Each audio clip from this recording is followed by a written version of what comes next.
Happy 5th anniversary, Attorney Nika and Sir Adrian Sompa, ko kayo talaga ang pinaka-perfect na mag-asawa sa buong Sarmiento Holdings. Ang masiglang boses ng aming Master of Ceremonies ay umalingaw-ngaw sa dambuhalang ballroom ng Shangri-La. Sumunod doon ang malakas at tila walang katapusang palakpakan ng daan-daang mga kilalang negosyante politiko at mga malalapit na kaibigan ng pamilya Sarmiento. Nakatayo ako sa tabi ni Adrian, suot ang aking mamahaling emerald green gown na tinahi pa ng sikat na designer sa Maynila. Masikip ang hawak ko sa aking crystal champagne glass habang pilit nang ngumiti sa harap ng mga kumikislap na flash ng camera. Lumingon ako sa aking asawa. Adrian stood there, tall and handsome, his face a perfect sculpture of cold elegance. He didn't look at me, but his hand lightly touched my waist. Isang hawak na akala ko noong una ay tanda ng proteksyon, ngunit ngayon ay naramdaman ko ang kakaibang panlalamig na dumaong sa aking balat. Ilang segundo lamang pagkatapos ng huling palakpak, biglang namatay ang mga magagarang ilaw sa paligid. Binalot kami ng panandali ang dilim bago muling gumana ang dambuhalang projector screen sa likod ng entablado. Ngunit hindi ang aming prenup video or ang mga larawan ng aming 5 taong pagsasama ang lumitaw doon. Isang serye ng mga malilinaw na larawan ang bumulaga sa lahat. Nakita ko ang aking sarili na pumapasok sa isang mamahaling hotel room kasama ang isang lalaking hindi ko man lang kilala. At hindi lang iyon kasunod na ipinakita sa screen ang mga scan ng mga dokumento na may mga pirma ko sa mga transactions sa bangko, mga peking audit reports na nagpapakita na ninakaw ko ang milyon-milyong pisong pondo ng korporasyon na inilaan para sa mga biktima ng nagdaang bagyo sa aming mga barangay. Ang aking pondo ng kalamidad, ang aking pinaghirapang charity work ay pinalabas na dinala ko sa sarili kong bulsa upang magpakasasa sa karangyaan. Nabitawan ko ang aking hawak na baso. Ang matalim na tunog ng pagbasag ng kristal sa malamig na sahig ay tila pumunit sa katahimikan ng buong silid na sinundan ng marahas na bulungan ng mga tao sa paligid. Naramdaman ko ang mabilis na pag-atras ng dugo sa aking mukha. Aking mga kamay ay nanginig ng husto at ang aking buong katawan ay tila naging yelo sa lamig. Hindi ako makahinga. Parang may dambuhalang kamay na sumasakal sa aking leeg habang naririnig ko ang bawat mapanghusgang salita ng mga taong kanina lamang ay yumuyok ko sa akin bilang asawa ng tagapagmana. Hindi ko kayang umiyak sa harap nila. Sa 5 taon ko sa pamilyang ito, natutunan kong ang luha ay isang karangalan na hindi ko dapat ibigay sa aking mga kaaway. Tiningnan ko si Adrian, umaasa ako na kahit sa isang sulyap man lang ay makakita ako ng pagdududa o galit sa kanyang mga mata. Ngunit ang tanging nakita ko lang ay ang isang malalim at madilim na kawalan ng pakialam. Mas masakit pa ito kaysa sa saksak sa likod. Inialay ko ang aking buong buhay para sa pamilyang ito. I gave up my own law firm, my dreams of building my own name, just to become the perfect daughter-in-law and the silent legal shield of Sarmiento Holdings. Tinis ko ang bawat panglalait ng kanyang pamilya, ang bawat araw na itinuring akong isang estranghero na galing sa mahirap na barangay. At ito ang aking gantimpala, isang pampublikong pagbitay sa aking dangal. Bago ko pa man maibuka ang aking bibig upang magsalita, humakbang si Adrian pabalik.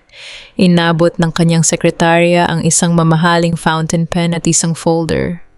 Nang buksan niya ito, nakita ko ang pamagat ng papel na nakasulat sa makapal na letra, Petition for Dissolution of Marriage. Sign it, Nika. Tapos na tayo. Sabi niya nang walang kahit anong emotion sa kanyang boses, tulad ng isang hukom na nagbabasa ng hatol sa isang kriminal. Walang paliwanag, walang tanong. Isang malamig na utos lamang na tila nagmula sa isang estranghero. Bago pa ako makasagot, naramdaman ko ang marahas na pag-agaw ng microphone sa aking tabi. Si Doña Teresa, ang aking biyenan, ay tumayo sa entablado na may hawak na sariling mikropono. Ang kanyang mukha ay puno ng matinding galit at pandiri habang nakatingin sa akin. Tila nakakita siya ng isang malaking dumi sa kanyang malinis na tahanan. Hija ang kanyang boses ay umalinggaw-ngaw sa buong ballroom puno ng puot at panunuya. You never belonged to this family. Isang iskandalo ang pagpasok mo sa aming tahanan at ngayon pinatunayan mo lang kung anong klaseng dumi ang galing sa pinagmulan mo. Para sa dangal ng mga Sarmiento, hindi ka na bahagi ng pamilyang ito. Mga gwardya, ilabas ang babaeng iyan sa aking harapan. Agad na lumapit ang 4 na dambuhalang gwardya. Hinawakan nila ang aking braso ng may puwersa, pilit akong hinihila palayo sa entablado. Kasabay nito ang mga reporter na kanina pa naghihintay ay sumugod na parang mga gutom na buwaya. Ang mga flash ng kanilang camera ay tila mga kidlat na sumusunog sa aking natitirang lakas. Bakit? Adrian, bakit? Bakit? Ang tanong na iyon ay paulit-ulit na sumasabog sa aking isipan tulad ng isang walang katapusang kulog sa gitna ng bagyo. Bakit mo ito ginagawa sa akin pagkatapos ng lahat ng aking ibinigay para sa iyo? Sa gitna ng kaguluhan, nakita ko si Lucinda sa di kalayuan. Nakatayo siya malapit sa bar, may hawak na baso ng alak at may suot na isang napakaliit ngunit mapait na ngiti sa kanyang mga labi. It was her. Alam ko na siya ang utak sa likod ng lahat ng ito, ang taong matagal nang naghihintay na makita akong gumapang sa putik. Pinigilan ko ang aking mga gwardya sa pamamagitan ng isang matigas na tingin, isang sulyap na nagpatigil sa kanila kahit paano. Sa isang iglap bumalik ang aking lakas bilang isang abogado. Humakbang ako pabalik sa lamesa kung saan nakalatag ang divorce papers. Hinawakan ko ang fountain pen na iniwan ni Adrian. Bago ko isulat ang aking pirma, tiningnan ko si Adrian sa huling pagkakataon ng diretso sa kanyang mga mata. Hinahanap ang kahit counting pira-pirasong alaala ng lalaking pinangakuan ko sa simbahan. If you want me out, Adrian, I will go. Ngunit tandaan mo ang gabing ito, sabi ko sa kanya sa boses na hindi nanginginig kahit na ang aking puso ay durog na sa loob ng aking dibdib. I signed the paper with a swift, elegant stroke. Ngunit bago ko bitawan ang panulat, mabilis kong isinulat ang ilang maliliit na titik sa ilalim ng aking pangalan, isang serya ng mga Latin legal codes na nakatago bilang aking middle initial. Ito ang aking emergency clause na pinayagan kong maisama sa prenuptial agreement 5 taon na ang nakalilipas kapag ang isa sa amin ay pilit na inalis sa pamamagitan ng panloloko. Isang sognay na automatikong magsasara at maglalock sa lahat ng backup database servers ng pamilya Sarmiento kapag pinilit akong alisin sa ilalim ng paratang ng pandaraya. Gusto nila akong gawing biktima ngunit hindi nila alam na ibinigay ko lang sa kanila ang susi ng sarili nilang hawla. Tinalikuran ko sila ng may nakataas na noo, hindi hinahayaang makita ng sino man ang aking pagkasira. Nang lumabas ako sa dambuhalang pintuan ng Shangri-La, sinalubong ako ng malamig na hangin at ng malalakas na patak ng ulan ng Maynila. Habang naglalakad ako pababa sa hagdanan patungo sa kalsada, naramdaman ko ang pag-vibrate ng aking cellphone sa aking bag. Kinuha ko ito at binasa ang isang text mula sa isang hindi kilalang numero. Ito pa lang ang simula, attorney. Handa ka na bang magbayad sa mga kasalanan ng tatay mo? Binalot ako ng kilabot. Isang malakas na kulog ang gumuhit sa madilim na kalangitan na nagpadilim palalo sa gabing iyon. Ang tunog na iyon ay tila isang malupit na echo mula sa nakaraan, ang parehong tunog ng kulog na narinig ko noong gabing mawala ang lahat sa aking ama. 15 taon na ang nakalilipas habang kami ay nakatayo sa ilalim ng ulan. Tila walang patid ang buhos ng ulan sa Maynila.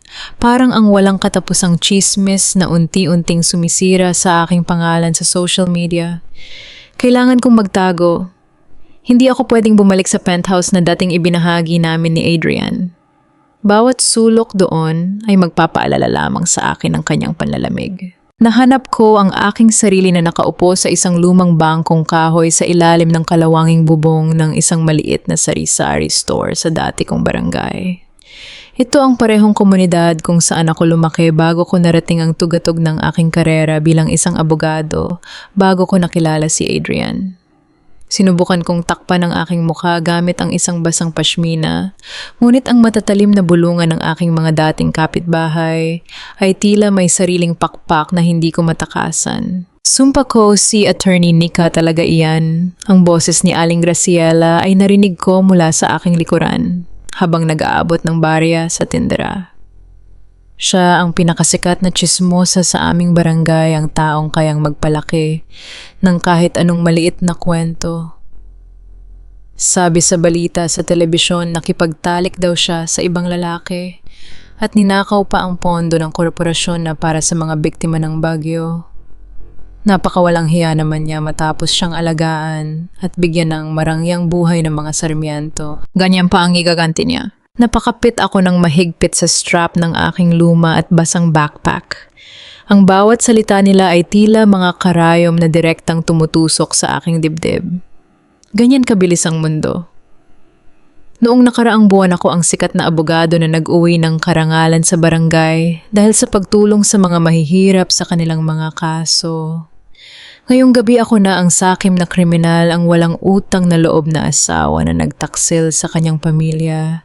Utang na loob, ibinigay ko ang aking lakas at talino para sa korporasyong iyon nang walang hinihinging kapalit, ngunit sa kanilang mga mata, ako pa rin ang mahirap na batang babaeng nangarap na umakyat sa isang mataas na puno na hindi naman para sa akin. Dahil wala na akong ibang matutuluyan, nagdesisyon akong pumunta sa maliit na apartment ni Clarice. Si Clarice ang aking nag-iisang matalik na kaibigan mula pa noong panahon ng kolehiyo. Nang buksan niya ang pinto at makita ang aking basang hitsura, hindi ko na napigilan ang aking sarili. Ang lahat ng lakas na pinilit kong ipakita sa dambuhalang ballroom kanina ay biglang naglaho na parang bula. Bumagsak ako sa kanyang mga bisig at sa unang pagkakataon sa gabing iyon, hinayaan kong gumuho ang aking mundo. Naupo kami sa kanyang lumang sopa sa loob ng tahimik na silid, kung saan ang tanging maririnig mo lang ay ang banayad na tunog ng ulan na tumatama sa salamin ng bintana. Inabutan niya ako ng tuyong tuwalya at isang mainit na tasa ng tsa. Sa isang sulok ng silid, napansin ko ang aking lumang backpack na naglalaman ng mga natitirang piraso ng aking nakaraan. Inilabas ko mula roon ang isang luma at searing na briefcase. Ito ang briefcase ng aking ama, si Attorney Manuel Montemayor. Hinatid ko ang aking palad sa ibabaw ng kupas na katad ng briefcase. Tila bumalik ang aking gunita, 15 taon na ang nakalilipas. Naalala ko kung paano umiyak ang aking ama habang yakap ako nang makuha ng mga Sarmiento ang lahat ng kanyang lisensya at ari-arian. Dangal, Nika. Huwag mong hahayaan na kunin nila ang dangal mo dahil iyan na lang ang tanging maiiwan sa atin.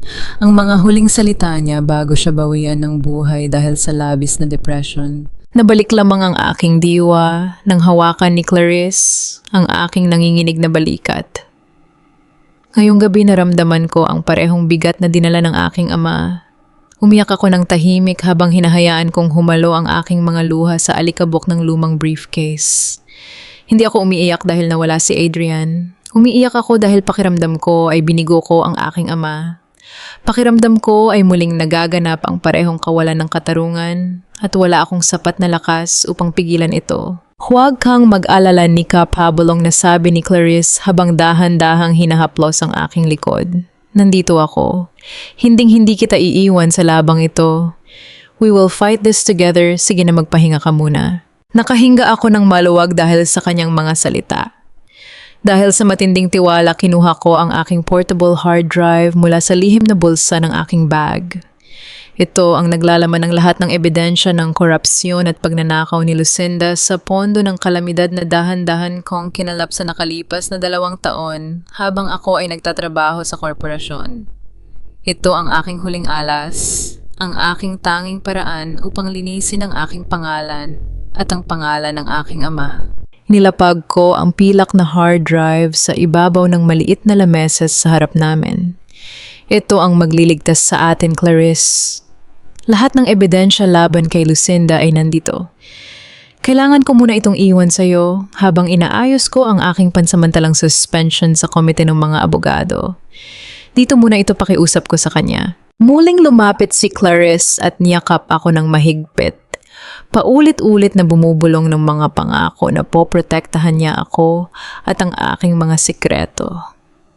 Sumpa ako, Nika. Poprotektahan ko ito kahit anong mangyari. Subalit nang humiwalay siya sa aking yakap, napansin ko ang kakaibang panlalamig sa kanyang muka.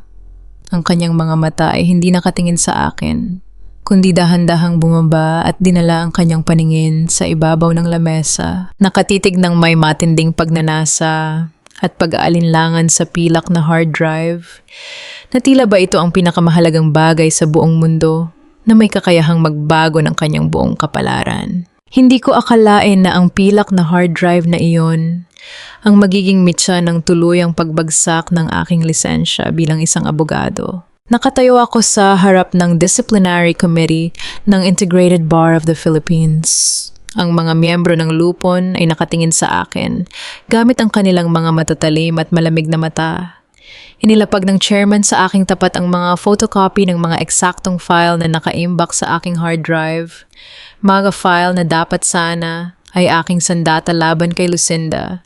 Ngunit ngayon ay ipinapakita bilang katibayan na ako raw ay naglalabas ng mga kompidensyal na dokumento ng kliyente sa mga kalabang kumpanya. At ang pinakamasakit, may kasama itong nakasulat na salaysay mula sa isang testigo na nagpapatunay na binayaran ko raw ang isang tao upang pekein ang mga ulat ng audit. Attorney Montemayor ang boses ng chairman ay formal ngunit walang bahid ng awa. With these heavy documents and the formal complaint submitted by Sarmiento Holdings, the committee has no other choice. We are temporarily suspending your license to practice law pending further investigation. Gumuho ang aking daigdig sa mga sandaling iyon. Gusto kong sumigaw, gusto kong sabihin sa kanila na ninakaw ang mga dokumentong iyan, na ako ay biktima ng isang malaking frame-up ng pamilya Sarmiento. Ngunit bilang isang abogado, alam ko na kung wala kang hawak na matibay na patunay, ang iyong mga salita ay tila alikabok lamang natatangayan ng hangin. Nanatili akong nakatayo ng tuwid, itinaas ko ang aking noo at pilit na pinatatag ang aking boses. I understand your honors, sabi ko sa kanila bagaman sa loob ng aking dibdib ay sumisigaw na ako sa matinding sakit at galit. Pagkatapos ng pagdinig, mabilis akong sumakay ng taxi pabalik sa apartment ni Clarice. Ang aking puso ay mabilis na tumitibok laban sa aking mga tadyang na parang isang ibong nakakulong sa hawla. Kailangan ko ang aking hard drive. Kailangan kong malaman kung paano napunta ang aking mga personal na file sa mga kamay ng komite. Nang itulak ko ang pinto ng apartment, bumulaga sa akin ang isang matinding kaguluhan. Bukas ang mga cabinet, nakakalat ang mga damit sa ibabaw ng kama at ang maliit na lamesa kung saan ko inilagay ang hard drive kagabi ay walang laman. Wala na doon ang aking huling pag-asa. Sa halip may nakalatag, doong isang kalahating bukas na brown envelope. Mula sa loob nito sumilip ang makakapal na bundle ng tig-1,000 pisong papel. Kasunod nito bumukas ang pinto ng banyo. Lumabas si Clarice na may hawak na isang dambuhalang travel bag. Nang magtagpo ang aming mga mata, bigla siyang napatigil sa paglakad. Agad na nawala ang kulay sa kanyang mukha at tuluyan niyang nabitawan ang bag na kanyang hawak. Nika, sabi niya, ang kanyang boses ay nanginginig ng husto habang sinusubukan niyang humakbang pabalik upang umiwas sa aking tingin. Bakit, Clarice, ang tanong ko sa kanya? Ang aking boses ay napakatahimik ngunit nagtataglay ng bigat ng 1,000 pagtataksil. Bakit ang mga dokumento sa hard drive ko ang ginamit laban sa akin sa IBP ngayon? Bakit wala na dito ang hard drive ko? At para saan ang perang iyan sa ibabaw ng lamesa? Patawad, Nika. Patawad. Dahan-dahan siyang napahagulgol sa iyak, tinakpan niya ang kanyang mukha gamit ang kanyang mga kamay na basang-basa ng pawis dahil sa kaba. Hinawakan ko siya sa kanyang magkabilang balikat. Pinilit ko siyang tumingin sa akin. I trusted you. Binigyan kita ng trabaho nang walang gustong tumanggap sa iyo. Itinuring kitang higit pa sa isang kaibigan. Itinuring kitang kapatid. At ngayon ipinagbili mo ako kay Lucinda Mabilis na bumaba ang kanyang katawan at tuluyan siyang lumuhod sa malamig na sahig sa aking harapan. Hawak-hawak niya ang dulo ng aking palda habang umaagos ang kanyang mga luha na walang patid. Nika, listen to me. Pakinggan mo, ako pakiusap. Umiiyak niyang sabi, ang boses ay puno ng matinding desperasyon. Mamamatay na si mama sa ICU. Ang sabi ng mga doktor sa akin kahapon, kapag hindi ko binayaran ang 300,000 pisong deposito ngayong araw para sa kanyang operasyon sa puso, tatanggalin nila ang kanyang life support. Wala akong ibang mapagpipilian, Nika. Si Lucinda. Si Lucinda ang lumapit sa akin sa ospital. Binigyan niya ako ng pera kapalit ng hard drive mo. Patawad. Nika, napakabuti mong kaibigan pero hindi ko kayang panoorin ang aking sariling ina na mamatay sa harap ko nang dahil lamang sa wala akong pera. Napatitig ako sa kanya habang siya ay patuloy na umiiyak sa aking paanan. Ang aking kamay na hawak-hawak niya ay dahan-dahang lumamig na parang bangkay. Naramdaman ko ang isang matinding habag na humalo sa aking galit, isang malupit na tunggalian sa loob ng aking puso. Ngunit sa huli dahan-dahan ko pa ring hinila ang aking palda at ang aking kamay pabalik mula sa kanyang hawak.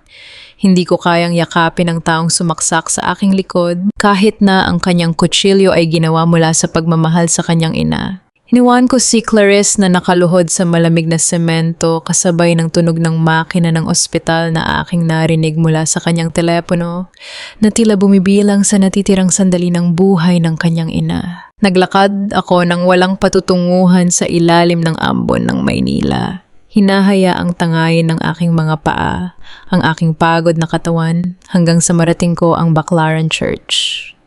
Ang mabigat na amoy ng insenso at mga kandilang natutunaw ay bumalot sa aking pangamoy, humahalo sa malamig na hangin ng hapon. Humanap ako ng pwesto sa isang mahabang bangkong kahoy sa pinakahuling bahagi ng simbahan, malayo sa iba pang mga deboto na taimtim na nagdarasal. Itinitig ko ang aking mga tuyong mata sa dambana. Sa unang pagkakaroon sa aking buhay bilang isang may sapat na gulang, hindi ko alam kung ano ang dapat kong ipagdasal. Paano ka nga ba magdarasal kapag ang iyong buong tiwala ay pinunit ng taong pinakamalapit sa iyo? Paano ka hihingi ng katarungan kung ang mga sandatang ginagamit laban sa iyo ay ang sarili mong pagmamahal? Ang daling magdasal kapag maayos ang lahat? Hindi ba, attorney, isang malumanay ngunit mapang-asar na boses ang biglang narinig ko sa aking tabi? Lumingon ako at nakita ang isang babaeng nakaupo sa tabi ko. Suot niya ang isang simpleng itim na coat at dambuhalang salamin sa mata na dahan-dahan niyang ibinaba upang ipakita ang isang pares ng matatalim at mapanuring mga mata. Si Helena. Isa siya sa mga senior auditors ng Sarmiento Holdings, kilala sa kanyang talino at sa pagiging tahimik sa loob ng kumpanya. "What are you doing here, Helena?" tanong ko sa kanya. Pilit kong pinatitigas ang aking boses kahit na ang totoo ay wala na akong natitirang lakas upang makipagtunggalian sa kahit sino. Siyempre binabantayan ka, sabi niya habang dahan-dahang iniabot sa aking kandungan ang isang makapal na brown folder na kanina pa niya hawak. "I thought you might need this. Ang lisensya mo ay suspendido ngunit ang utak mo ay nananatili pa ring pinakamatalim na legal na sandata laban kay Lucinda." Dahan-dahan kong binuksan ang folder. Sa loob nito ay nakalatag ang mga detalyadong ulat ng buwis, mga lihim na offshore bank accounts, at mga nakatagong ulat ng ledger na pagmamay-ari ni Lucinda Vergara. Ito ang nawawalang piraso ng aking investigasyon, ang matibay na patunay kung paano niya dinala ang pondo ng kalamidad ng Sarmiento Holdings patungo sa kanyang sariling mga bulsa. "Bakit mo ito ibinibigay sa akin?" tanong ko habang nakatitig sa mga komplikadong numero sa papel. "Nagtatrabaho ka para sa kanila? Bakit mo ipinagkakanulo si Lucinda?" Muling ibinalik ni Helena ang kanyang tingin sa dambana ng simbahan. Ang kanyang mukha ay biglang sumeryoso na wala ang mapang-asar ng ngiti na madalas niyang ipakita sa opisina. "Siyempre hindi ko ito ginagawa para sa iyo, attorney. Gusto ko ng hustisya. Ngunit higit sa lahat, gusto kong makuha ang aking mana." "Mana, anong ibig mong sabihin?" Napakunot ang aking noo sa kanyang sinabi. "Ang tatay ni Lucinda ay tatay ko rin." Pabulong niyang sabi. Ang kanyang boses ay naging matigas at puno ng nakatagong pait na matagal na niyang kinikimkim. "Ako ang anak sa labas." Lumaki ako sa dilim na nanonood habang tinatamasa ni Lucinda ang lahat ng marangyang buhay at respeto na dapat sana ay ibinahagi rin sa akin. Nagsumikap ako sa kumpanya upang maghintay ng tamang pagkakataon para makuha ang para sa akin. At ngayon si Lucinda ang pinakamahina dahil sa kanyang kasakiman. Napatitig ako sa kanya. Naramdaman ko ang isang malamig na takot. Naisip ko na si Helena ay hindi narito upang maging aking tagapagligtas. Siya ay isang mandaragit na naghihintay ng tamang pagkakataon upang sumakmal at ako ay isang magandang kasangkapan lamang para sa kanyang sariling plano. Nakita ko ang parehong dambuhalang ambisyon sa kanyang mga mata na nakikita ko kay Lucinda. Dahan-dahang lumapit sa akin si Helena, ang amoy ng kanyang pabango na tila malamig na bulaklak ng jasmine ay pumasok sa aking pangamoy. Whispering closely near my ear, she said, "Gusto kong sirain ang buong Sarmiento Holdings. Gusto mo ng hustisya para sa sarili mo at sa tatay mo. Nasa isang bangka lang tayo, hindi ba, attorney? Magtulungan tayo upang sunugin ang kanilang kaharian." Habang dahan-dahang lumalamig ang kapeng ininom namin sa karinderya sa tapat ng simbahan, sinundan ko si Helena patungo sa isang lugar na hindi ko inaasahan. Sumakay kami sa isang lumang jeepney patungo sa maingay at masikip na palengke sa Divisoria. Ang paligid ay puno ng amoy ng sariwang isda, basang lupa at ang walang katapusang hiyawan ng mga tindero at mamimili. Ito ang perpektong lugar upang magtago. Sa gitna ng libo-libong tao na abala sa kanilang sariling buhay, walang sino man ang makakapansin sa dalawang babaeng nag-uusap tungkol sa mga lihim ng isang dambuhalang korporasyon. "Dito tayo," sabi ni Helena habang tinatahak namin ang isang makipot at madilim na eskinita sa likod ng mga tindahan ng gulay. Pumasok kami sa isang maliit na kwarto na may iisang bintana lamang. Doon ay nakaupo ang isang matandang lalaki. Ang kanyang mga kamay ay nanginginig ng husto at ang kanyang mga mata ay bahagyanang natatakpan ng puting katarata. Siya si Mang Nestor, ang dating chief accountant ng Sarmiento Holdings na biglang nagretiro 15 taon na ang nakalilipas. Nang makita niya ako, bahagyang lumaki ang kanyang mga mata at tinitigan niya ang aking mukha ng may halong takot at pagkagulat. Ikaw ang anak ni Manuel, pabulong niyang sabi. Ang kanyang boses ay nanginginig habang sinusubukan niyang iatrasin ang kanyang upuan. "Mang Nestor, pakiusap.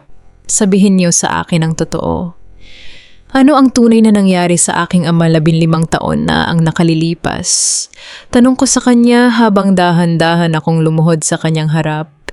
Hinahawakan ko ang kanyang magaspang at malamig na mga kamay upang bigyan siya ng lakas ng loob. Isang malalim na buntong hininga, ang pinakawala ng matanda, isang tunog na nagdadala ng bigat ng 15 taon ng lihim at pagsisisi. Ipinaliwanag niya kung paano natuklasan ng aking ama, si Attorney Manuel Montemayor, ang isang malaking butas sa pananalapi ng Sarmiento Holdings Charity Funds, ang parehong pondo na ninanakaw ngayon ni Lucinda. Ngunit noong panahong iyon, ang taong kumuha ng pondo ay ang yumaong ama ni Adrian at si Doña Teresa. Nang magbanta ang aking ama na ilalabas ang katotohanan, naging mabilis ang ganti ng pamilya Sarmiento. Alam ko na binuhat ng aking ama ang kasalanang hindi sa kanya upang protektahan ang aming pangalan. Sabi ko habang ang aking mga luha ay dahan-dahang umaagos sa aking mga pisanggi. Ngunit bakit? Bakit niya tinanggap ang dumi na iyon nang walang laban? Isa siyang matalinong abogado. Alam niya kung paano ipagtanggol ang kanyang sarili. Umiling si Mang Nestor, hinawakan niya ang aking kamay ng mas mahigpit habang ang kanyang mga mata ay napuno ng luha. Hindi ko sa ang pag-amin ng tatay Monica. Hindi siya sumuko dahil natatakot siya sa kulungan. Pumirma siya ng affidavit dahil binalaan siya ni Doña Teresa na kapag hindi niya inako ang kasalanan, mawawala ka ng tuluyan sa Maynila. Hawak-hawak nila ang buhay mo noon, Nika. Isang gabi bago siya umamin, may mga lalaking kumuha sa'yo. Habang pauwi ka galing eskwela, hindi ba? Napatitig ako kay Mang Nestor, naramdaman ko ang paghinto ng tibok ng aking puso. Ang malamig na pawis ay dahan-dahang gumapang sa aking leeg. Habang tila bumalik ang takot ng isang 7 taong gulang na bata na pilit kong kinalimutan sa aking alaala.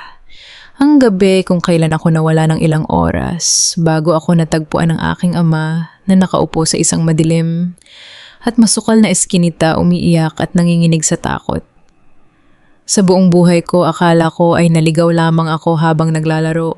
Ngunit ang totoo, iyon ay isang kidnapping. Sinira ng aking ama ang kanyang sariling dangal. Tinanggap niya ang habambuhay na kahihiyan upang masigurado lamang na makakauwi ako ng buhay sa aming tahanan. Matapos kong haplusin ang mukha ng aking ama sa lumang larawan, mabilis kong binalot ang aking sarili ng panibagong galit upang hindi ako lamunin ng panghihina.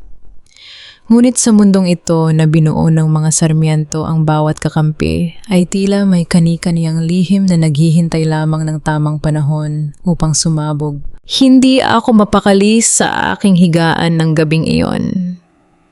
Ang mga salita ni Mang Nestor tungkol sa aking ama ay patuloy na nagpapagising sa akin. Nagdesisyon akong tawagan si Helena upang pag-usapan ang aming susunod na hakbang, ngunit hindi niya sinasagot ang aking mga tawag. Dahil sa lumalalim na hinala, nagtungo ako sa kanyang apartment sa Makati, ngunit wala siya doon. Sa halip nakita ko siyang sumakay sa isang mamahaling itim na sasakyan sa tapat ng kanyang gusali. Agad akong sumakay ng taxi upang sundan siya. Huminto ang sasakyan sa tapat ng isang napakarangyang restaurant sa Bonifacio Global City. Mula sa aking pwesto sa likod ng isang malaking haliging marmol, naramdaman ko ang marahas na pagbaba ng aking pag-asa. Si Helena ay nakaupo sa isang pribadong mesa sa sulok at sa kanyang tapat ay walang iba kundi si Lucinda Vergara. Hindi sila nag-aaway. Sa halip nag-uusap sila na parang dalawang magkasosyo sa negosyo. Nakita ko kung paano dahan-dahang iniabot ni Helena ang makapal na brown folders sa ibabaw ng lamesa, ang folder na naglalaman ng mga ebidensya ng pagnanakaw ni Lucinda, na ako mismo ang nag-abot sa kanya sa loob ng simbahan. Binuksan ito ni Lucinda dahan-dahang ngumiti ng mapait at may pinirmahang isang kasunduan bago ito ibinalik kay Helena. Isang malamig at matagumpay na ngiti ang sumilay sa mukha ni Helena habang hawak ang papel. Though double cross pala ako ni Helena. Hindi niya gustong ibunyag si Lucinda upang bigyan ng katarungan ang aking ama or ang mga biktima ng bagyo. Ginamit niya ang aking mga ebidensya upang i-blackmail si Lucinda na ibigay sa kanya ang 40% ng mga share ng korporasyon bilang kanyang mana bilang anak sa labas. Kapalit nito mananatili si Lucinda sa kapangyarihan at ang mga inosenteng manggagawa ang haharap sa tuluyang pagbagsak ng kumpanya dahil sa korupsyon. Kinabukasan, tinawagan ko si Helena at sinabihang magkita kami sa Sarmiento Grand Tower construction site sa Makati, isang dambuhalang skyscraper na kasalukuyang ginagawa pa lamang. Malakas ang hangin sa taas at maririnig ang mahihinang ingay ng mga manggagawa sa malalayong palapag. Bakit dito mo gustong magkita, attorney, tanong ni Helena habang dahan-dahang umaakyat sa temporary platform ng ika-20 palapag. Ang kanyang boses ay kalmado pa rin, walang bahid ng takot. Humarap ako sa kanya, hinahaya ang tangay ng malakas na hangin ng aking buhok. Inilapag ko sa ibabaw ng kahoy na lamesa sa aming gitna ang kopya ng kasunduang pinirmahan nila ni Lucinda kagabi na nakuha ko mula sa aking mga pinagkakatiwalaang impormante. Binenta mo ba ako kay Lucinda, Helena, o gagamitin mo lang talaga ako mula sa simula? Tanong ko sa kanya, ang aking boses ay sumasabay sa malakas na ugong ng hangin sa matataas na palapag ng gusali. Tiningnan ni Helena ang papel, pagkatapos ay dahan-dahang tumingin sa akin. Walang kahit anong bahid ng pagsisisi o takot sa kanyang mga matatalim na mata. Siyempre, attorney, gagamitin kita. Hindi ba at ganoon naman ang buhay sa mundong ito? Gusto mo ng hustisya para sa iyong patay na ama, ngunit ako gusto ko ng buhay para sa aking sarili. Ang 40% iyon ng Sarmiento Holdings ay aking karapatan mula sa aking kapanganakan. Iyon ang aking mana. At paano ang mga manggagawa? Humakbang ako pabalik sa kanyang harapan, ang aking boses ay dahan-dahang tumitindi sa galit. Kapag pinirmahan ni Lucinda ang kasunduang iyon, gagamitin niya ang natitirang pondo ng korporasyon upang bayaran ka para manatili siyang tahimik. Libo-libong pamilya ng mga inosenteng trabahador ang mawawala ng trabaho dahil sa pagkalugi. Ang charity fund na nilimas niya ay hindi na maibabalik sa mga nasalanta ng bagyo. Wala kang pinagkaiba kay Lucinda. Biglang nawala ang kanyang pagiging kalmado. Ang kanyang mga mata ay nanliit sa galit at sa unang pagkakataon, nakita ko ang isang sugatang bata sa likod ng kanyang matapang na mukha. Huwag mo akong ikumpara kay Lucinda, pasigaw niyang sabi, ang kanyang boses ay bahagyang pumiyok sa tindi ng emotion. Siyempre, madali para sa iyo ang magsalita tungkol sa moralidad. Attorney, anak ka ng isang marangal na abogado na namatay na nagtatanggol sa iyo. Pero ako ang anak sa labas na itinago sa isang maliit na kwarto sa Tondo. Ang aking ina ay namatay sa kahihiyan habang ang ama ko ay nagpapakasasa sa karangyaan kasama ang pamilya ni Lucinda. Hindi man lang ako nayakap ng aking sariling ama kahit isang beses sa aking buhay. Buong buhay ko ay nabuhay ako sa hiya. Ang 40% iyon ay hindi lang pera, Nika. Iyon ang kabayaran sa bawat araw na itinuring kaming basura ng pamilyang iyan. Nakita ko ang kanyang sakit. Ito ay totoo at malalim. Ngunit hindi ko maaring hayaan na ang kanyang galit ay sumira sa buhay ng mas maraming inosenteng tao. Naiintindihan ko ang sakit mo, Helena. Ngunit hindi ko hahayaan na gamitin mo ang aking ebidensya upang maging isa pang halimaw na katulad nila. Dahan-dahang kinuha ni Helena ang folder ng ebidensya mula sa kanyang bag at itinuro ito sa akin ng kanyang mukha. Ay, naging kasing lamig ng asero. Kung hahadlangan mo ako sa pagbawi sa dangal ng aking ina, sisirain din kita, attorney. Wala akong pakialam kung sino ang masagasaan ko, makuha ko lang ang para sa akin. Ang mahinang tunog ng ambulansya mula sa malayong kalsada sa ibaba ng gusali ay tila naging babala sa akin na walang oras na dapat sayangin. Hindi ako umundor sa banta ni Helena. Nanatili akong nakatayo sa kanyang harap, tinitigan ko siya gamit ang aking mga mata na puno ng pag-unawa sa halip na galit. Helena, tingnan mo ang iyong sarili. Masasabi mo ba talagang makakamit mo ang hustisya para sa iyong ina kung magiging katuwang ka sa pagnanakaw ni Lucinda?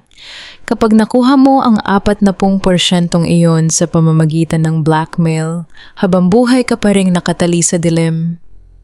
The crowd will always look at you as the illegitimate child who blackmailed her sister. Ang katotohanan tungkol sa iyong ina ay kailanman hindi lilitaw sa batas. Let's make them pay legally. Let's save the workers. Expose Lucinda. And let the court declare your right to your inheritance. Hayaan mong kilalanin ka ng buong Maynila hindi bilang anak sa labas, kundi bilang ang babaeng nagpabagsak sa korupsyon ng pamilya Sarmiento. Napatitig sa akin si Helena, ang matigas na panlalamig sa kanyang mga mata ay dahan-dahang napalitan ng pag-aalinlangan.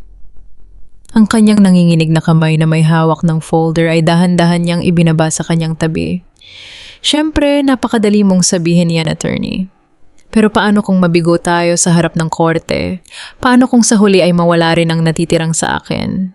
Tanong niya sa boses na bahagya ng nanghihina. Hindi tayo mabibigo kung magkasama nating lalaruin ang kanilang laro sa tamang paraan, sabi ko sa kanya ng may matinding kasiguraduhan. Sa mga sandaling iyon, naramdaman ko ang pagkakabuo ng isang tunay na alyansa. Hindi isang alyansa na binuo mula sa takot o blackmail, kundi isang alyansa na binuo upang makuha ang katarunggang matagal nang ipinagkait sa aming mga pamilya. Upang may handa ang aming patibong laban kay Lucinda. Para sa nalalapit na board meeting, kailangan kong bumalik ng lihim sa aking dating legal office sa Sarmiento Holdings upang kunin ang aking mga natitirang personal na case files. Nagatubili ang mga security guards na nasa lobby dahil sa aking suspension at nagaganap na diborsyo, ngunit dahil sa natitira nilang respeto sa akin, hinayaan nila akong pumasok ng mabilis. Habang nag-aayos ako ng aking mga gamit sa loob ng aking locked drawer, aksidente kong nahila ang isang makapal na puting folder na hindi naman kasama sa aking mga legal na dokumento. Isa itong medical envelope mula sa St. Luke's Medical Center na nakapangalan kay Adrian Sarmiento. Ang petsa nito ay 2 linggo lamang bago ang aming anibersaryo. Nangginig ang aking mga kamay habang binubuksan ko ang ulat ng cardiologist. Severe congestive heart failure dahil sa isang congenital heart defect na mabilis na lumalala sa mga nakalipas na buwan. Nakasulat doon na kailangan niya ng isang agarang heart transplant o isang napakarangyang open heart surgery at ang kanyang tsansa na mabuhay ay mas mababa sa 40%. Agad akong sumakay ng taxi patungo sa klinika ni Dr. Ramos, ang matagal ng cardiologist ng pamilya Sarmiento. Noong una tumanggi siyang magsalita sa akin dahil sa tinatawag na patient confidentiality. Ngunit inilapag ko ang medical report sa kanyang mesa ng may determinasyon. Biyenan ko pa rin si Doña Teresa sa batas at asawa ko pa rin si Adrian ngayon. Sabihin niyo sa akin ang totoo, Dr. Ramos. Bakit niya itinago ang lahat ng ito sa akin? Tanong ko habang pinipigilan kong umiyak sa kanyang harap. Inalis ni Dr. Ramos ang kanyang salamin sa mata at isang malalim na buntong hininga ang kanyang pinakawalan. Attorney Nika, itinago niya ito sa iyo dahil alam niyang kapag nalaman mo ang kanyang sakit, hinding-hindi ka aalis sa tabi niya. Lumulubog na ang Sarmiento Holdings dahil sa mga lihim na malalaking utang na ginawa ni Lucinda gamit ang pangalan ni Adrian. Sir Adrian signed those papers to divorce you to protect you from the financial collapse. Dahil kapag bumagsak ang korporasyon, ikaw na asawa niya ang hahabulin ng mga nagpautang at ng gobyerno. Ginusto niyang kapuotan mo siya upang mailigtas ka. Tinitigan ko si Dor Ramos, ramdam ko ang matinding panlalambot ng aking mga tuhod. Ang lalaking akala ko ay nagtaksil sa akin sa harap ng maraming tao, ang lalaking nanalig sa aking pag-alis, ay ginawa ang lahat ng iyon upang iligtas ang aking buhay mula sa isang tiyak na kapahamakan. Sir Adrian believed his death is the only way to push you away from Lucinda's trap, pagpapatuloy ng doktor habang nakatingin sa akin ng may matinding habag. He wanted you to hate him, attorney, so you won't hurt when he is finally gone. Ang bawat segundo na lumilipas sa aking orasan ay tila isang mabigat na hakbang patungo sa katotohanang hindi ko kayang takasan, ngunit kailangan kong maging matatag. Noong hapon ding iyon, nagtungo ako sa St. Luke's Medical Center, room 812. Ang pribadong silid ay napakatahimik na babalot ng amoy ng alcohol at mga malilinis na kagamitan sa ospital. Doon ay nakahiga si Adrian. Napakaputla niya, may mga wire na nakakabit sa kanyang dibdib at tila napakahina ng kanyang katawan. Napakalayo sa imahe ng isang makapangyarihang pinuno ng korporasyon na kinatatakutan ng marami. Nang makita niya akong pumasok, lumaki ang kanyang mga mata sa pagkagulat. Sa loob ng isang maliit na sandali, nakita ko ang purong saya sa kanyang mukha, ngunit mabilis niya itong tinakpan ng kanyang karaniwang malamig na ekspresyon. Anong ginagawa mo dito, Nika? We are divorced. You shouldn't be here, sabi niya sa mahinang boses, pilit na pinatitigas ang kanyang pananalita upang itaboy ako palayo. Stop acting, Adrian, sabi ko habang dahan-dahang naglalakad patungo sa tabi ng kanyang kama. Tinitigan ko ang monitor na nagpapakita ng mahina at hindi pantay na tibok ng kanyang puso. Alam ko na ang lahat tungkol sa sakit mo. Sinabi na sa akin ni Dr. Ramos ang totoo. Iniwas niya ang kanyang tingin, ng kanyang panga ay nagpapakita ng matinding tensyon. Then, you should know why I did it, Nika. Gusto lang kitang protektahan. Ang pamilya ko ay isang sumpa at si Lucinda ay handang sunugin ang lahat para makuha ang gusto niya. Hindi ko kayang panoorin ka na malunod kasama ko kapag bumagsak ang Sarmiento Holdings. Nangailangan ako ng tissue upang punasan ang aking basang palad, kaya dahan-dahan kong binuksan ang drawer ng maliit na bedside table sa tabi niya. Ngunit napatigil ako nang makita ang isang bagay sa loob nito. Ang aming larawan sa kasal, ang larawan na binuhat at pinunit ni Doña Teresa sa harap ko noong nakaraang taon. Naroon ito sa loob ng drawer, dahan-dahang dinaluhan ng mga tape upang pagdugtungin muli ang mga punit na bahagi at may mga tuyong marka ng luha sa mga gilid ng papel. Naramdaman ko ang matinding sikip sa aking dibdib. Tiningnan ko ang larawan pagkatapos ay tumingin ako sa kanya. Sinubukan niyang iwasan ang aking tingin, ang kanyang mukha ay namula sa hiya at sa matagal ng kinikimkim na sakit. Bakit? Adrian, pabalong kong sabi ang aking boses ay nangangatog, ngunit pinapanatili ko pa rin ang aking dignidad bilang isang babaeng marangal. Akala mo ba kapag dinala mo ang lahat ng sakit ng mag-isa, bayani ka na? Akala mo ba ay magiging masaya ako dahil itinaboy mo ako upang iligtas ang aking buhay? Ang sakit ay hindi isang bagay na ikaw lang ang may karapatang magpasya para sa akin. Sinira mo ang ating pangako sa simbahan, Adrian. Nang nangga ko tayo sa harap ng altar na magsasama sa hirap at ginhawa, hindi ko sinabing protektahan mo ako sa pamamagitan ng kasinungalingan. You took away my choice to stand beside you, to fight with you as your wife. Mas masakit ang ginawa mo kaysa sa lahat ng paninira ng pamilya mo. Dahan-dahang umagos ang mga luha sa kanyang mga mata, bumabagsak sa kanyang hospital gown.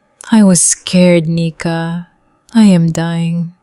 At kapag nawala ako, maiiwan ka sa gitna ng isang digmaang hindi mo naman kasalanan. Natatakot ako na baka hindi mo kayanin ang galit ni Lucinda. I am a lawyer, Adrian. I fight for a living, sabi ko, habang dahan-dahang pinapahid ang aking sariling mga luha gamit ang aking kamay, tinatanggihan ng magmakaawa o magpakita ng kahinaan sa harap ng trahedya. At higit sa lahat ako si Nika Montemayor. Hindi ko kailangan ng isang tagapagligtas na gagamitin ang sarili kong tiwala upang saktan ako. Lulutasin ko ang gulo ni Lucinda hindi para sa iyo, kundi para sa danggal ng aking ama at para sa mga inosenteng tao na maapektuhan ng kanyang kasakiman. Biglang inabot ni Adrian ang aking kamay, hinawakan niya ito gamit ang lahat ng natitirang lakas na mayroon siya. Ang kanyang mga mata ay napuno ng takot at ang kanyang paghinga ay naging mabilis at mababaw. Tumakbo ka na, Nika. Pakiusap mahinan ngunit mabilis niyang bulong habang pinipigilan ang matinding sakit sa kanyang dibdib. Bukas ay magpapatawag si Lucinda ng emergency board meeting upang formal na agawin ang buong pamamahala ng kumpanya at opisyal na isampa ang kaso ng pagnanakaw laban sa iyo. May mga hawak siyang mga peking saksi na binayaran niya ng malaking halaga. She is insane. Sisirain ka niya ng tuluyan. Ang malamig na hangin mula sa dambuhalang air conditioning unit ng Grand Boardroom ay hindi sapat upang palamigin ang nag-init na tension sa loob ng Sarmiento Holdings. Nakatayo ako sa labas ng malalaking pintuang gawa sa mahogany, nakikinig sa boses ni Lucinda na umaalingaw-ngaw sa mikropono. It is with a heavy heart that we must formally relieve my cousin Adrian Sarmiento of his duties as the CEO due to his failing health. Sabi ni Lucinda, ang kanyang boses ay umaapaw sa peking kalungkutan. And for the protection of this company's assets, we must formally adopt the resolution to file criminal charges of estafa and corporate sabotage against his wife, Veronica Montemayor. Hindi ko na hinintay ang palakpakan ng mga bulag na board of directors. Gamit ang aking buong lakas, itinulak ko ang dambuhalang pinto. Ang pag-ikot ng mabibigat na bisagra ay umagaw sa atensyon ng lahat ng nasa loob ng silid.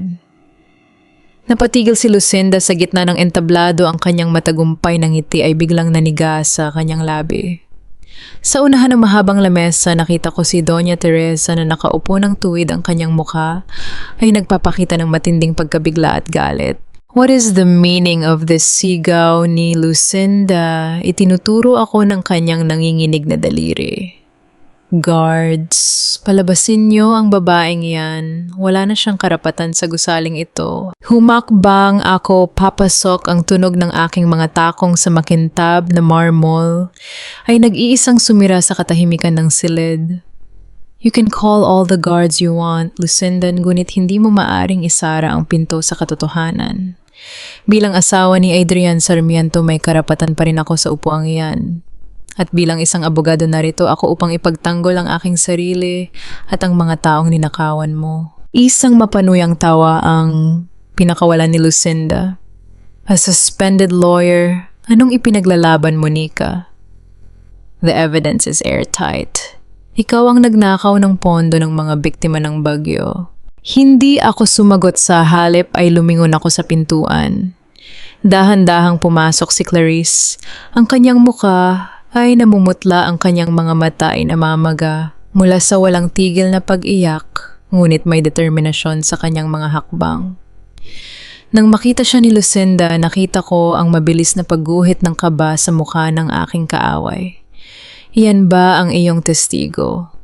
Sabi ni Lucinda, pilit na pinapatatag ang kanyang boses. Isang desperadang babae na handang magsinungaling para sa pera. Humarap si Clarice sa buong board of directors, ang kanyang mga kamay ay mahigpit na nakakuyom sa kanyang gilid. Ako ang nagbigay ng mga peking dokumento sa Integrated Bar of the Philippines.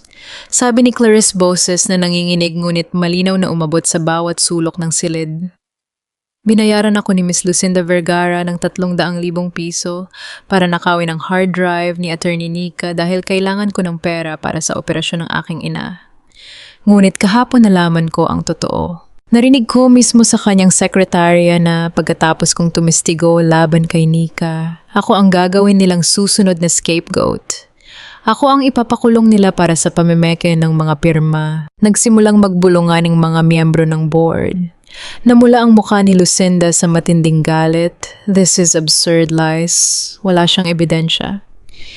Helena, tell them, sigaw ni Lucinda habang hinahanap ng kanyang mga mata ang babaeng inaakala niyang kakampi niya. Mula sa likurang bahagi ng silid, dahan-dahang tumayo si Helena. Suot ang kanyang formal na itim na suit, naglakad siya patungo sa unahan. Inaasahan ni Lucinda na ipagtatanggol siya nito, ngunit huminto si Helena sa tabi ko. Inilapag ni Helena sa ibabaw ng mahabang lamesa ang makapal na brown folder na naglalaman ng mga tunay na bank statements. I am telling them the truth, sister, malamig na sabi ni Helena, diniinan ang huling salita na tila isang sumpa. Nanlaki ang mga mata ng lahat, lalo na si Doña Teresa na napahawak sa kanyang dibdib. Ako si Helena Vergara, ang anak sa labas ng inyong yumaong kapatid, Doña Teresa. Pagpapatuloy ni Helena, nakatitig ng diretso sa matandang babae. Buong buhay ko ay itinago ninyo ako sa dilim dahil sa inyong tinatawag na hiya. Ngunit narito ako ngayon upang ilabas ang lahat ng dumi na pilit ninyong ibinabaon. Ang mga dokumento nga ito ay nagpapatunay na si Lucinda Vergara ang naglipat ng kalahating bilyong piso mula sa Calamity Fund patungo sa kanyang mga lihim na offshore accounts sa Cayman Islands. It's a lie. Fake documents. Gawa-gawa lang nila iyan para sirain ako. Pasigaw na tanggi ni Lucinda, pilit na inaabot ang mga papeles upang punitin, ngunit mabilis na hinarang ng mga security guard na ngayon ay naghihintay na ng utos mula sa board. Hindi pa kami tapos. Sabi ko, ibinaling ang aking tingin kay Doña Teresa na ngayon ay nanginginig sa kanyang inuupuan. May mas malaki pa kayong kasalanan na kailangang pagbayaran, Doña Teresa. Isang kasalanan na pumatay sa isang inosenteng tao. Iniyon ni Helena ang projector. Ang mukha ni Mang Nestor, ang dating chief accountant, ay lumitaw sa malaking screen. Sa pamamagitan ng isang nakarecord na video deposition, umiiyak na isinalaysay ng matanda kung paano ninakaw ng asawa ni Doña Teresa ang pondo ng kumpanya 15 taon na ang nakalilipas. At nang matuklasan ito ng aking ama na si Attorney Manuel Montemayor, ginamit ni Doña Teresa ang kanyang impluensya upang ipasikot. Ako, isang 7 taong gulang na bata, at pagbantaan ang aking buhay upang pilitin ang aking ama na akuin ang kasalanang hindi niya ginawa. Ang bawat salita ni Mang Nestor ay tila mga martilyong dumudurog sa natitirang dangal ng pamilya Sarmiento. Nakita ko kung paano dahan-dahang gumuho ang matibay na pader ni Doña Teresa.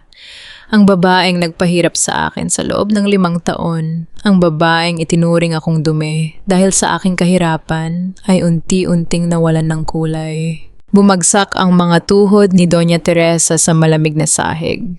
Napahagulgol siya ng malakas, isang iyak na nagmumula sa kailaliman ng kanyang kaluluwa na matagal na niyang pinigilan dahil sa kanyang pagmamataas. Patawad, Diyos ko, patawad. Umiiyak niyang sabi, nakatingala sa kisame habang yakap ang kanyang sarili. Ginawa ko iyon para protektahan ang pangalan namin, para hindi masira ang kinabukasan ng asawa ko. Pero ngayon kinukuha na ng Diyos ang anak ko bilang parusa. Si Adrian, mamamatay ang anak ko dahil sa mga kasalanan ko. Patawad Manuel, patawad Nika. Sa unang pagkakataon nakita ko ang kanyang pagkatao. Hindi siya isang halimaw kundi isang inang nabaliw sa maling paniniwala na ang dangal ng apelido ay mas mahalaga kaysa sa buhay ng tao. At ngayon binabayaran niya ito ng buhay ng sarili niyang anak. Ngunit hindi tinanggap ni Lucinda ang pagkatalo. Nawala na siya sa kanyang katinuan, sumigaw siya ng pagkalakas-lakas, inagaw ang mikropono sa podium at ibinato iyon sa salamin na pader na nagdulot ng malakas na pagkakabasag. I will not go to jail. Ako ang nagpalaki ng kumpanyang ito. Kayo ang mga magnanakaw. Bago pa man siya makagawa ng karagdagang pinsala, bumukas muli ang mga pintuan ng boardroom. Pumasok ang mga operatiba ng National Bureau of Investigation, kasama ang mga opisyal ng barangay. Bit-bit ang isang warrant of arrest. Lucinda Vergara, you are under arrest for syndicated estafa, corporate fraud, and obstruction of justice. Sabi ng lead agent habang pilit na pinipigilan ang nagwawalang si Lucinda. Ibinaon nila ang kanyang mukha sa ibabaw ng makintab na lamesa upang kalmahin siya. Sa gitna ng kanyang pag-iyak at pagmumura naramdaman ko ang isang kakaibang ginhawa na pumasok sa aking dibdib. Ang 15 taon ng kasinungalingan ang bigat na dinala ng aking ama hanggang sa kanyang kamatayan ay tuluyan ng natapos.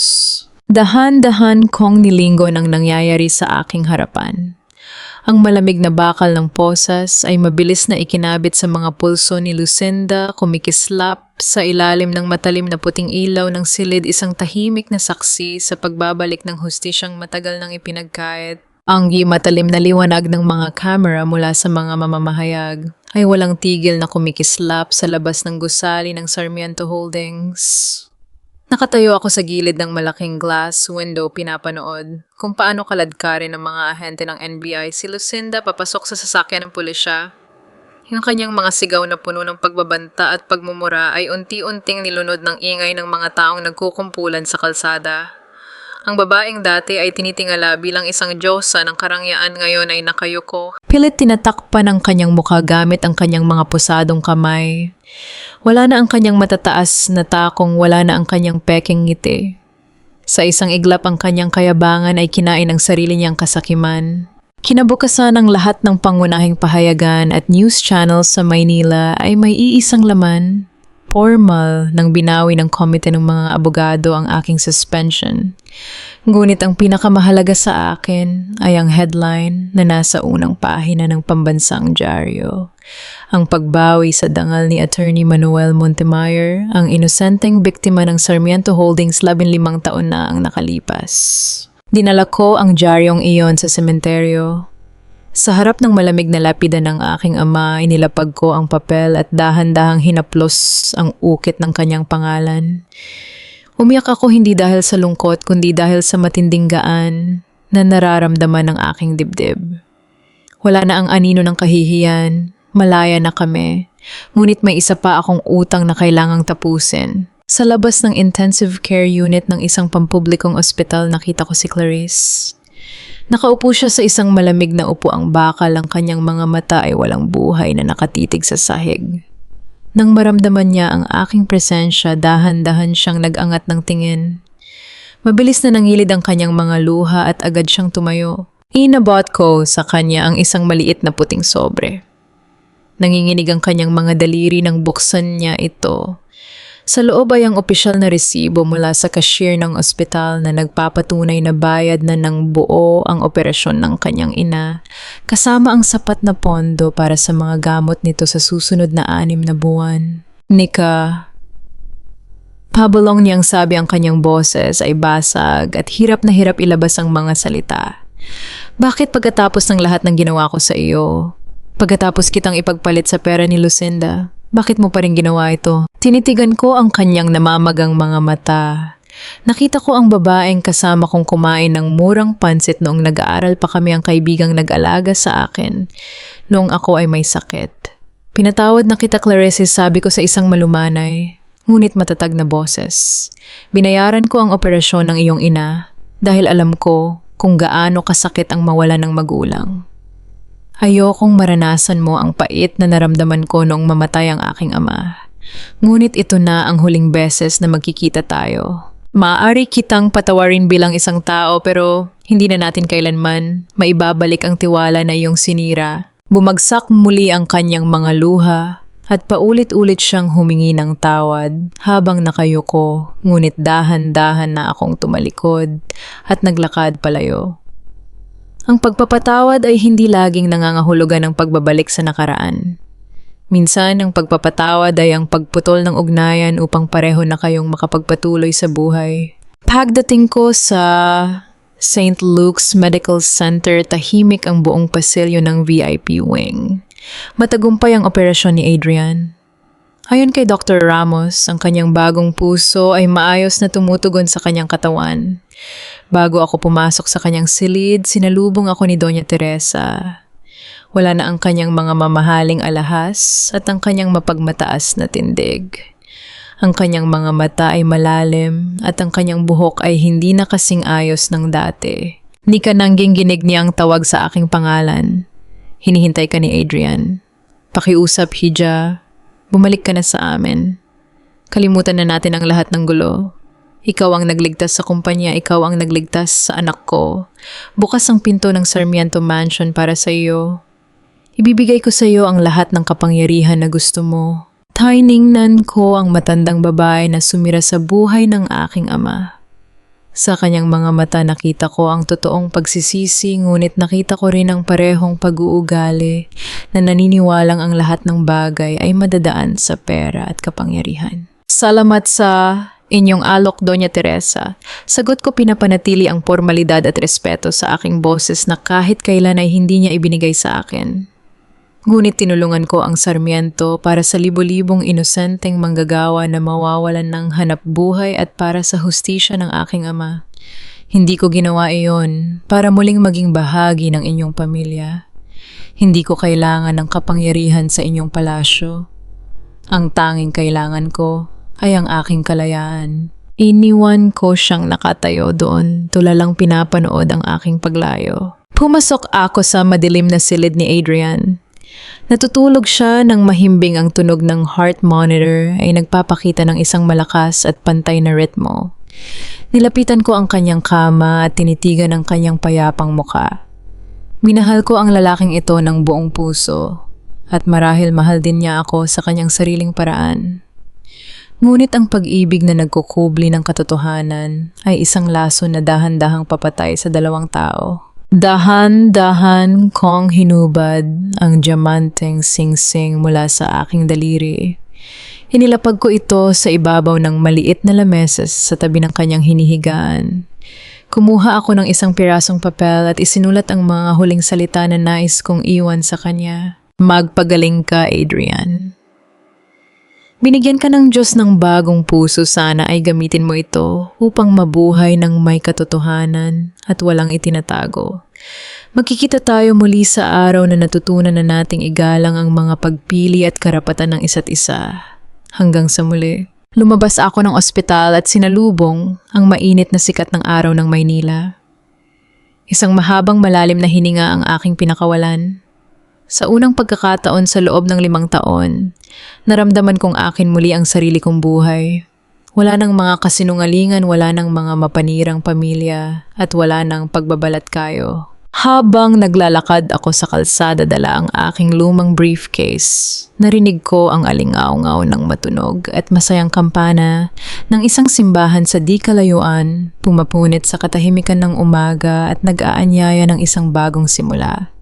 Sa huling sulyap ni Nika sa lumang simbahan, habang naririnig ang tunog ng kampana, alam niyang hindi lang ito ang dulo ng isang mahabang laban, kundi simula ng isang malayang bukas na siya mismo ang may hawak ng panulat. Mga mahal kong tagapakinig, lubos ang aking pasasalamat sa inyo dahil sinamahan ninyo ako sa paglalakbay na ito mula sa unang sandali ng sakit hanggang sa matamis na pagbawi ng dangal ni Nika. Aminin ko nung isinusulat ko ang tagpong hinarap ni Nika si Clarice at nalaman ang dahilan ng kanyang pagtataksil, gumuho rin ang aking puso. Napakahirap mawalan ng kaibigan lalo na kapag ang tiwala na iningatan mo ng maraming taon ay biglang pinunit ng dahil lamang sa desperasyon at pera. Ang kwentong ito, inspiration mula sa mga totoong buhay na nakikita natin araw-araw, mga kwento ng pagsasakripisyo ng pagtataksil, ngunit higit sa lahat ng katatagan ng isang babae na hindi hinayaang madungisan ng kanyang pangalan. Kung kayo ang nasa katayuan ni Nika, mapapatawad niyo ba si Adrian pagkatapos ng isang taon ng kanyang pagsisikap na magbago? O hahayaan niyo na lang ba siyang maging bahagi ng inyong nakaraan? Napakahirap pumili sa pagitan ng pag-ibig at ng sariling prinsipyo. Hindi ba? Sana ay bahagi ninyo ang inyong mga saloobin sa comment section sa ibaba. Gusto ko ring malaman saan niyo po ba pinakikinggan ang kwentong ito ngayon habang nagluluto sa kusina, habang nagbabantay sa inyong sari-sari store, or habang nagpapahinga pagkatapos ng isang mahabang araw ng trabaho.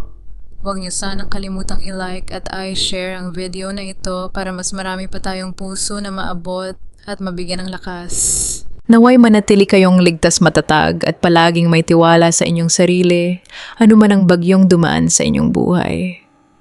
Hanggang sa muli nating pagsasama sa susunod na kwento, tula ng pagbawi sa danggal. Ang kwentong ito ay isinulat batay sa kwento ng ating tagapakinig na si Maria, 38 taong gulang, kasalukuyang nagtatrabaho bilang OFW sa Cavite, na ipinadala sa ating programa upang ihatid ang mensahe na ang tunay na pag-ibig ay hindi kailanman nagtatago sa likod ng kasinungalingan at ang dangal ng isang tao ay hindi kayang bilhin ng anumang yaman o kapangyarihan sa mundo.